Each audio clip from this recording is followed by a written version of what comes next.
آج رات کی مناسبت سے رسول خدا ختمی مرتبت محمد مصطفیٰ صلی اللہ علیہ وآلہ وسلم کی اس ولادت کی مناسبت پر اور اسی طرح سے امام صادق علیہ السلام کی ولادت کی مناسبت پر مبارکباد پیش کرتا ہوں، اور اس مقدس سرزمین سے، اس مقدس مسجد سے، اس مقدس مقام پر کہ جہاں پر پائے حضرت حجت امام زمانہ عجل اللہ تعالی فرجہ الشریف آئے ہوں، گزرے ہوں، یقیناً وہ کیسی بابرکت جگہ ہوگی کہ جہاں پر ہمیں اس چیز کا یقین ہے کہ امام زمانہ علیہ السلام تشریف لاتے ہیں۔ جی بالکل، اس وقت ہم لوگ موجود ہیں مسجد مقدس جمکران میں، اور پیچھے جس طرح کہ آپ ابھی آواز بھی سن رہے ہوں گے، امیر المومنین علیہ السلام کی زبان سے جاری وہ کلمات کہ جو حضرت کمیل ابن زیاد کو امام علیہ السلام تعلیم دیتے ہیں کہ دیکھو، اگر تمہیں خداوند عالم سے کچھ مانگنا ہے، پروردگار سے کچھ مطالبہ کرنا ہے، خداوند عالم سے سوال کرنا ہے اپنی دنیا کا، اپنی آخرت کے بارے میں، تو یہ وہ الفاظ ہیں کہ جو حضرت خضر علیہ السلام انجام دیا کرتے تھے، بولا کرتے تھے، پڑھا کرتے تھے۔ یہ وہی کلمات ہیں کہ جو امیر المومنین علیہ السلام اپنے قریب ترین صحابی حضرت کمیل ابن زیاد کو تعلیم دیتے ہیں۔ دعائے کمیل کی تلاوت یہاں پر ہو رہی ہے، اور اس مقدس سرزمین پر ہم لوگ یہاں پر موجود ہیں، آپ لوگوں کی طرف سے نائب الزیارہ ہیں، اور یقیناً خوشی کا وقت ہے، خوشی کی گھڑی ہے، اور ایک ایسی پرمسرت موقع پر کہ جب خداوند عالم نے اس کائنات کے حوالے اس ذات کو کیا ہے کہ جس ذات کی خاطر خداوند عالم اس پوری کائنات کو خلق کرتا ہے۔ خداوند عالم نے اس کائنات کو خلق کرنے کے بعد اس کی ہدایت کا ذمہ بھی خود لیا ہے۔ وہ پروردگار ہے کہ جو ہادی ہے، پروردگار ہے کہ جو ہدایت کرنے والا ہے۔ وہ خداوند عالم ہے کہ جس نے اس خاص مقصد کے تحت اس تمام مخلوق کو، اس کائنات کو خلق کیا ہے، اس زمین و آسمان کو خلق کیا ہے، چاند اور ستاروں کو خلق کیا ہے، اور وہ خداوند عالم کہ جس نے اپنے ذمہ اس ہدایت کو رکھا ہے، جب اس کائنات کی ہدایت کو مکمل کرنا چاہتا ہے تو کسی اور کے ہاتھ سے نہیں، بلکہ رسول خدا ختمی مرتبت محمد مصطفیٰ صلی اللہ علیہ وآلہ وسلم کی زبان اقدس اور ان کے وجود مبارک سے اس ہدایت کے پیغام کو، شریعت مقدسہ کو مکمل کرتا ہے۔ خداوند عالم کا جتنی مرتبہ، لاکھ مرتبہ شکر ادا کرے ہم اس کا، اس مناسبت پر، اس امت، اپنے رسول خدا کی امت ہونے پر خدا کا شکر ادا نہیں کر سکتے۔ اس مناسبت پر چاہوں گا کہ رسول خدا کے چند ایسے فضائل آپ لوگوں کی خدمت میں عرض کروں کہ جن کی مختلف جہات ہیں۔ ہم جب بھی کسی ذات کی فضیلت کو بیان کرتے ہیں، اور خاص طور پہ اگر ہم لوگ معصومین علیہ السلام کی فضیلت کو بیان کرنا چاہیں، تو یقیناً ہمارے جیسا ناقص وجود، ہمارے جیسا ناقص ذہن، ہمارے جیسے ناقص تصورات، ہمارے جیسی ناقص زبان، ہمارے پاس جو ناقص الفاظ ہیں، ہمارے پاس جو ناقص نفس ہے، کس طرح سے ممکن ہے کہ اس انسان کامل کی ان فضیلتوں کو بیان کر سکے، ان تمام الفاظ کو ایک جملے میں کس طرح سے پیش کر سکے کہ پروردگار راضی ہو جائے۔ یقیناً خداوند عالم ہی کا سہارا لینا پڑے گا تاکہ اس کے حبیب کی فضیلت کو بیان کیا جائے۔ خداوند عالم جیسی ذات، وہ جو کہ قادر مطلق ہے، وہ کہ جو رب العالمین ہے، جو کہ مالک یوم الدین ہے، جو رحمان ہے، رحیم ہے، غفور ہے، شکور ہے، اسی ذات کا سہارا لیتے ہوئے، یقیناً خداوند عالم سے تمسک کرتے ہوئے انہی کی حبیب کی اگر فضائل کو بیان کیا جائے تو کیا ہی خوبصورت ہوگا۔ اور خاص طور پہ آج کی رات کہ جو رسول خدا کے نزول کی رات ہے، رسول خدا کی ولادت کی رات ہے، کہ جب اس دنیا میں موجود جتنے بھی بت تھے سب کے سب گر جاتے ہیں۔ کعبہ میں اگر حبل موجود ہے جس کی عظمت کے بارے میں بیان کیا جاتا ہے کہ وہ اس قدر بزرگ بت ہے اور اس کی پوجا کی جاتی تھی، وہ آج رسول خدا کے اس نور کے نزول کی وجہ سے جب رسول خدا اس کائنات میں تشریف لاتے ہیں تو وہ کعبہ ہی میں موجود تمام بتوں سمیت گر جاتا ہے۔ کیسر و کسرا کے ایوان، وہ جو عمود ہیں جن کے اوپر ان کی عمارت کھڑی ہے، وہ گر جاتی ہیں، ان میں زلزلہ طاری ہو جاتا ہے کہ اس دنیا میں ایک ایسا وجود آ رہا ہے جو کہ اس ہادی برحق کی طرف سے ہدایت کا پیغام لے کر اس تمام انسانیت کے لیے ایک ایسی شریعت لے کر آ رہا ہے کہ جو اس کائنات کو نجات دے گی، ایک ایسی ذریت لے کر آ رہا ہے کہ جس کی ذریت میں خداوند عالم نے طہارت کو رکھ دیا ہو۔ وہ ایک ایسی قصہ کے ساتھ آ رہا ہے کہ اگر اس کے نیچے خداوند عالم کے یہ حبیب جمع ہو جائیں تو پروردگار آیات کو نازل کرتا ہے۔ پروردگار کا کس قدر کرم ہے، خداوند عالم کا کس قدر شکر ہے کہ آج کی رات ہم اللہ تعالیٰ کی زبان سے چاہیں گے کہ خداوند عالم تو اپنے کلام میں کس طرح سے رسول خدا کے فضائل بیان کرتا ہے۔ چاہوں گا کہ رسول خدا کے فضائل بیان کرنے سے پہلے انہی کے فضائل کو 3 حصوں میں تقسیم کر لیا جائے۔ یعنی ہم جب بھی کسی ذات کی فضیلت کو بیان کریں تو ایک دفعہ ہم لوگ خود خدا کی جہت سے دیکھتے ہیں کہ پروردگار کے نزدیک اس کی کیا فضیلت ہے۔ دوسری مرتبہ ہم لوگ تمام انسانوں، تمام بشریت کے نزدیک اس کی فضیلت کو دیکھتے ہیں کہ تمام بشریت اس کو کس طرح سے دیکھتی ہے۔ اور تیسری مرتبہ اگر ہم لوگ کسی ذات کی تعریف کرنا چاہیں، اس کی فضیلت کو بیان کرنا چاہیں تو یقیناً خود اس کے نفس کی جانب دیکھیں گے کہ اس کا نفس کیسے کمال پر ہے۔ آپ کسی بھی ذات کو اگر ان 3 طریقوں سے اس کی فضیلت کو بیان کرنا چاہیں تو یقیناً یہ وہ تمام جہات ہیں کہ جب اس کی فضیلت کو بیان کیا جا سکتا ہے، یعنی ان تمام 3 جہات سے۔ اگر ہم لوگ پہلی جہت سے شروع کریں یعنی فرسٹ ڈائریکشن کہ خود رسول خدا کی جو پروردگار کے نزدیک فضیلت ہے وہ کیسی ہے، خود خداوند عالم اپنے اس عبد کو کیسے دیکھتا ہے، خود پروردگار اپنے اس حبیب سے کہ جس کو ہادی بنا کر اس کائنات میں بھیجتا ہے اس کو کس طرح سے ذکر کرتا ہے۔ تو اگر ہم لوگ پہلے نقطے کی طرف چلیں تو آپ کو لطف آئے گا اس بات کا کہ جب اللہ تعالیٰ قرآن میں انبیاء کا ذکر کرتا ہے، یعنی اگر انبیاء کی تعداد کو دیکھا جائے تو 1,24,000 انبیاء خداوند عالم نے سلسلہ بنا کر بھیجا تاکہ انسان اپنے آپ کو آمادہ کر سکے رسول خدا کی خاطر، رسول خدا کے لیے اپنے آپ کو آمادہ کر سکے۔ اب جب آمادگی کی باری آئی اور یہ تمام انبیاء رسول خدا کے لیے مقدمہ ٹھہرے ہیں تاکہ انسان کی عقل رشد کر جائے اور رسول خدا کی بات کو سمجھ سکے، ان میں سے 26-27 انبیاء کا پروردگار قرآن میں ذکر کرتا ہے۔ اور جب ان انبیاء کا خداوند عالم ذکر کرتا ہے، بعض کا مفصل ذکر کرتا ہے، یعنی بہت سارے ان کے واقعات زندگی کے بیان کرتا ہے، بہت سارے قصے بیان کرتا ہے، بہت سارے ان کے اقدامات کو بیان کرتا ہے، اور اسی طرح سے بعض کا صرف ایک واقعہ، ایک قصہ یا اس کی ایک جہت کو بیان کر کے مکمل کر دیتا ہے۔ اب جب پروردگار نے انہی انبیاء کو پکارا ہے تو ان کے اسماء سے پکارنا شروع کرتا ہے۔ یا آدم، اے آدم، آپ سن لیجئے، اسکن انت و زوجک فی الجنہ، کہ آپ اور آپ کی جو زوجہ ہیں حضرت حوا وہ جنت میں مقیم ہو جائیں۔ اے ابراہیم، اے نوح، اے زکریا، اے یحییٰ، خداوند عالم انبیاء کا نام لینا شروع کرتا ہے، اے داؤد، اے سلیمان۔ اس طرح سے تمام انبیاء کا جن کا ذکر خداوند عالم قرآن میں کرتا ہے، ان کی کسی خصوصیت کی وجہ سے ان کا نام لے کر ذکر کرتا ہے۔ لیکن جیسے ہی اپنے حبیب کی بات آتی ہے، رسول خدا کی کس قدر اہمیت ہے خود پروردگار کے نزدیک، کس قدر اللہ تعالیٰ چاہتا ہے، محبت کرتا ہے اپنے اس حبیب سے کہ جس کو لولاک کا مصداق بنا کر اس کائنات میں بھیجتا ہے، کہ جیسے ہی رسول خدا کی بات آتی ہے تو کبھی طٰہٰ کہتا ہے، کبھی یاسین کہتا ہے، کبھی مدثر کہتا ہے، کبھی مزمل کہتا ہے، کبھی یا ایھا الرسول کہتا ہے، اے میرے رسول، اے میرے حبیب، اے طٰہٰ، اے یاسین، اے کملی اوڑھنے والے، اے مدثر۔ اس طرح سے محبت کے ساتھ پروردگار رسول خدا سے خطاب کرنا شروع کرتا ہے۔ اور عجیب بات یہ ہے کہ رسول خدا کے اسم کو اتنا بابرکت بنا دیتا ہے کہ ضروری قرار دیتا ہے کہ دیکھو جب بھی رسول خدا کا نام سنو تو کچھ اور نہیں، درود بھیجو، کہو اللہم صلی علی محمد و آل محمد وعجل فرجہم۔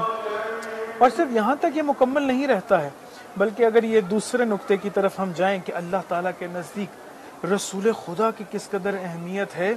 تو آپ غور کریے کہ خود پروردگار قرآن میں مومنین سے جب تقاضا کرتا ہے، مسلمین سے تقاضا کرتا ہے، تو کبھی کہتا ہے اقم الصلاۃ، مسلسل، یعنی خداوند عالم نے اگر کسی شے کو انسان کے اوپر واجب کیا ہے، مسلمان پر واجب کیا ہے، مومن پر واجب کیا ہے، تو کہتا ہے کہ دیکھو اے انسان، اے بنی آدم، اے بشر،